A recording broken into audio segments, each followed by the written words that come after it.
కౌగిలే కాపురం కాదులే పిచ్చి తల్లి మల్లెలా మంచమే మందిరం కాదు చెల్లి తేనెతో దాహము తీర్చదే నాడు పెళ్ళి త్యాగమే ఊపిరై ఆడదయ్యేను తల్లి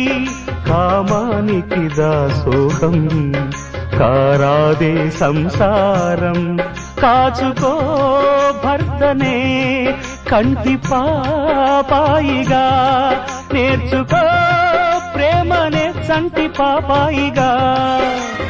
మన్నించేది మనసిచ్చేది మగడే సోదరి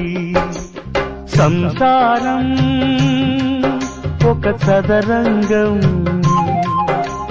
అనుబంధం